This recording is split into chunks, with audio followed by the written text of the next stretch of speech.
rumors about Dr. Umar Johnson allegedly being arrested, all because he been scamming and scheming for the past 20 years. He been working on building a school, but he acquired millions and the school's still not up and running. According to IRS Form 990, the filings reveal disturbing financial irregularities, with Jermaine Shermack. That's how he files it. He doesn't file it under Dr. Umar Shermack. It's Jermaine. Told me to enter my 16-digit card number. I did that. They told me they had no record of my account. So the FBI just tore through Dr. Umar's empire, blasting in with federal charges that could bury him in prison for decades. We're talking RICO, tax fraud, and wire fraud. Serious heavy-hitter crimes. And the craziest part? The feds claim they've got receipts, literal paper trails, showing the money trail goes straight back to the donations he collected for that long-promised school. Dr. Umar is sweating bullets because this ain't a situation you can just speech his way out of. And now the streets are asking the burning question: is Dr. Umar really a fraud, or is he being set up by forces bigger than him? Why, Dr. Umar is not a real person that anybody should be taking any advice from.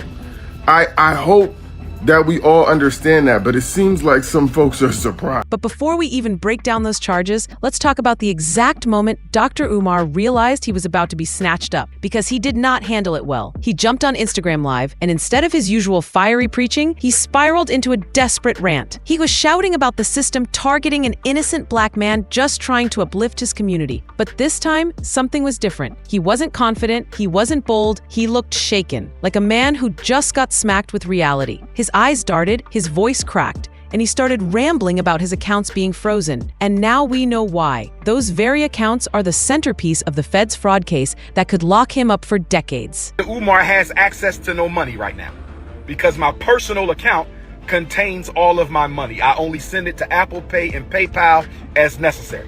So the Prince of Pan-Africanism, for the first time in my life, is without any digital currency. So for my loyal supporters out there, if you can spare a few dollars so I can take care of Queen Mother Ifatunde and myself until my bank account is frozen or canceled so I can get my money back and open up a new account, please hit my Apple Pay or hit my... What nobody knew at that moment was that Umar had made that video right after the feds told him to turn himself in. If you watch closely, you can actually see the instant it hits him. His whole hustle, his entire image might be collapsing in real time. According to reports, Umar did eventually surrender, but he played it sneaky. He begged his inner circle to keep it low-key. No cameras, no press, no public statements. He just slid himself in quietly, hoping to dodge the spectacle because deep down he knew if this blew up any bigger, it could get ugly fast. And then came Dr. Umar's nightmare, his biggest fear, that the world would finally see him for what many already suspected, a scammer in preacher's clothing. But here's the twist he never saw coming. The feds weren't just filing charges. They were about to leak documents that ripped the mask off completely. And right when Umar thought he could quietly sweep his arrest and RICO case under the rug, boom, Tasha K stormed in. And you already know, whenever Tasha K pops up, she don't just gossip. She comes with receipts. In her latest YouTube breakdown, she dissected Umar's so-called charity and that phantom school he's been bragging about for years. She didn't just speculate. She pulled numbers, figures, and straight-up evidence. According to Tasha, Umar wasn't just sloppy with donations. He was skimming them, using funds for his personal lifestyle, ducking taxes, and flat-out refusing to show accountability. According to IRS Form 990, the filings reveal disturbing financial irregularities, with Jermaine Shermack. That's how he files it. He doesn't file it under Dr. Umar Shermack. It's Jermaine, Now, the nonprofit shows assets of $634,436 as of 2024. This is what he's saying that he raised. This is what he reported. Now you know he go begging inside of that car without a haircut every other day or on the side of the building in which he lives in, because they say his house is right there on a row house in Philadelphia somewhere. According to the IRS filings, this is inconsistent reporting of contributions. Now, while official filings show that only $321,408 in total contributions over the last 5 years, evidence suggests Johnson raised significantly more through other channels. That right there, exactly why the feds hit him with fraud and racketeering charges. For years, Umar's whole pitch was the same: help me build this school for our kids. But here's the kicker: he never had seed money of his own. Every single dollar came straight from the public. And despite the thousands that poured in, not once has he been transparent about how much was raised or where it went. Instead, he'd hop online, wag his finger at the community, and aggressively demand that Black families abandon public schools and pour their coins into his dream. And the name of that dream? That's shady too. Umar slapped Frederick Douglass's name on his academy, loudly claiming he's a descendant of the abolitionist, even though he's never proven it. The real Douglass family even made it clear he ain't one of us. Still, people believed him. Hardworking folks gave up their cash, trusting him to make good on his promise. Yet here we are, all these years later, and the school still ain't opened. Every time the grand opening date gets close, bam, something mysteriously goes wrong. Coincidence? Maybe once or twice. But with the FBI's receipts and Tasha's bombshell breakdown, it's looking less like bad luck and more like a man manufacturing excuses while pocketing donations. That latest delay wasn't just fishy. It's now straight up evidence in the prosecutor's case that Umar's been manufacturing excuses to hide missing funds. Back in June, he claimed the school was vandalized, saying priceless library artifacts and educational supplies were destroyed. Pan-Africanism, brothers and sisters, I'm back again. While I was on the live, the children had snuck into the school, which means they knew the door was unlocked. Listen to me, brothers and sisters. For children to know that a door is opened, and I was only away from the school for 30 days. For children to know that the door was open, and I was only away from the school for 30 days. For children to know the door was open, and I was only away from the school for 30 days, I wonder when they broke in. I wonder when they broke in, because if the children already know the door. But here's the suspicious part. None of the actual building structure was touched. Everything looked conveniently staged, just bad enough to stall the school's opening for another year. To sell the story even harder, Umar posted a bizarre video of himself interrogating kids like they were the ones who trashed the place. And get this, he filmed it without their parents' consent. Police couldn't confirm anything. No suspects, no reports, no solid evidence. And the only proof was that shaky little clip Umar himself put online.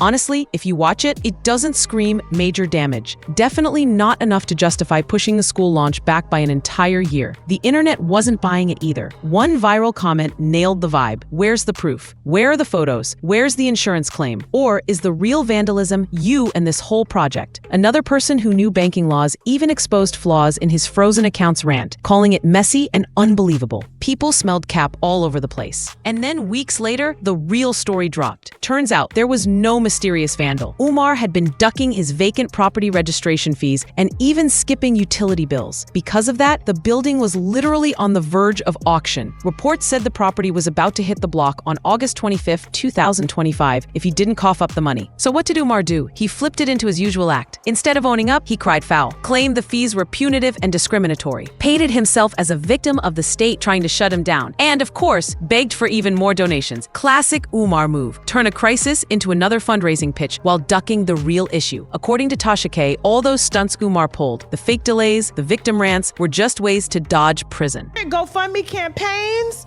all right, that he's been suspended from. through 2014 and 2015 of over $400,000 raised before the account suspension. That's a lot of money for GoFundMe, okay? PayPal donations, approximately $125,000 documented. Speaking fees and direct donations, estimated $750,000. This man raised all this money and ain't got a haircut yet.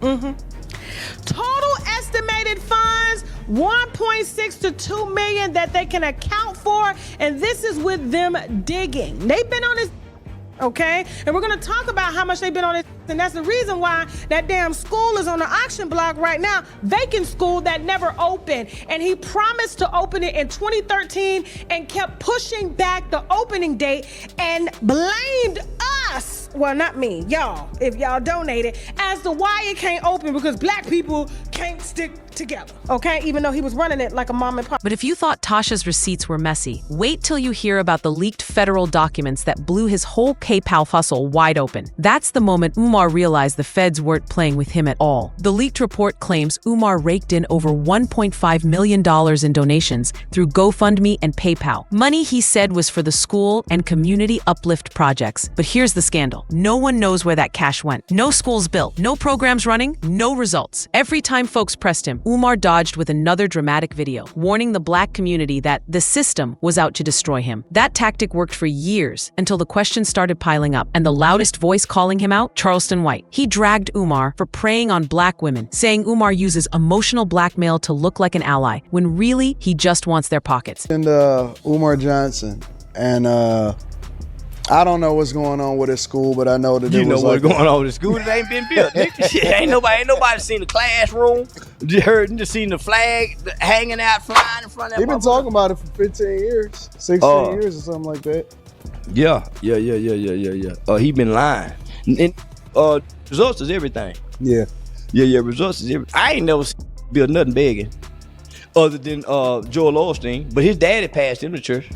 Yeah, that is true. His daddy passed. I ain't never seen nothing big. And honestly, Charleston wasn't lying. Umar has built his image on being the champion of black women, even throwing shots at men like Jonathan Majors for dating white women. But when those same women dare question him, he flips, insulting them, dismissing them, or blocking them online. That double game is exactly why even longtime supporters are pulling back. The shift is real. Former fans are quietly unfollowing, freezing donations, and in some cases, publicly calling him out as a crook. The biggest shocker? His own friend and ally, Tariq Nasheed, went on DJ Vlad's platform and spilled tea. Tariq admitted that at first, he believed in Umar's dream of building that school. But now, he straight up suggested the FBI might be right, that the whole project was never about education, just a money pit. When he was talking about that school about a decade ago, I was for it. I donated to it.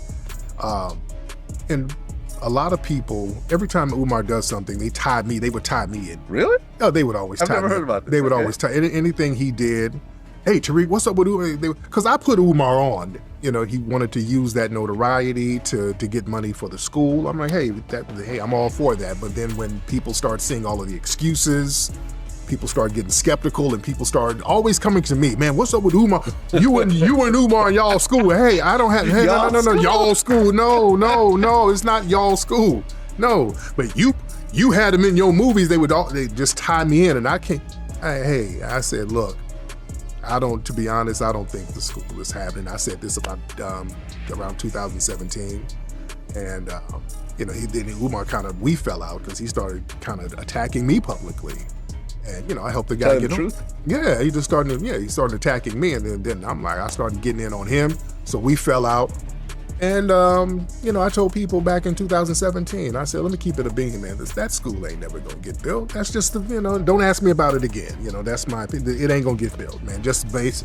If it's going to get built, it would have been built already. It don't take. When even Umar's closest circle starts echoing the Fed's case, the walls are closing in fast. At the end of the day, this was never about a Pan-African dream. It was about fraud. Tariq even admitted he personally poured thousands into Umar's project, but he started losing faith once Umar stopped focusing on the school and started chasing clout, getting lost in drama, conspiracies, and social media theatrics. The breaking point came when Tariq tried to pull him aside and warn him, stay focused on the vision. Instead of listening, Umar spiraled, and that's when their friendship cracked for good. Watching that Vlad interview, you can see it. Tariq's respect fading in real time as he slowly realizes Umar is as shady as they come. But here's the kicker. Umar had already been on the FBI's radar long before these new fraud charges. He just didn't know the clock was ticking. The very first strike against him, it wasn't even about money. Back in 2018, the State Board of Psychology accused him of practicing without a license. Not only was that humiliating, but it revealed a dangerous pattern of deception the feds are now using to prove he's been running scams for years. Of course, Umar denied it all. He cried about being targeted, ranted that Facebook and GoFundMe had unfairly suspended his accounts, and played the victim card until people felt sorry for him. But the receipts told another story. For years, Umar's been online acting like a licensed shrink, using big psychology words, giving out diagnoses, and manipulating followers to keep those donations flowing. He even self-published a book called Psychoacademic Holocaust: The Special Education and ADHD Wars Against Black Boys, claiming that schools were misdiagnosing black children to hold them back. But then, a few years later, he flipped the script, posting a video saying ADHD and mental illness weren't even real. That contradiction alone showed he wasn't just a liar, he was dangerous, peddling confusion to line his pockets. Once the feds dug deeper, it all unraveled. The fake school, the frozen accounts, the bogus psychology hustle. Every scheme Umar thought he had buried became Exhibit A in a federal case. His supporters are walking away, his so-called allies are flipping on him, and the receipts are piling higher by the day. And unless he pulls off some kind of miracle, let's be real, Dr. Umar Johnson isn't about to walk back into his fake academy. He's walking straight into a cell. So what do you think? Is Umar finally exposed for good, or is there more to the story? Drop your thoughts in the comments, and don't forget to hit that subscribe button if you want daily drama straight to your feed.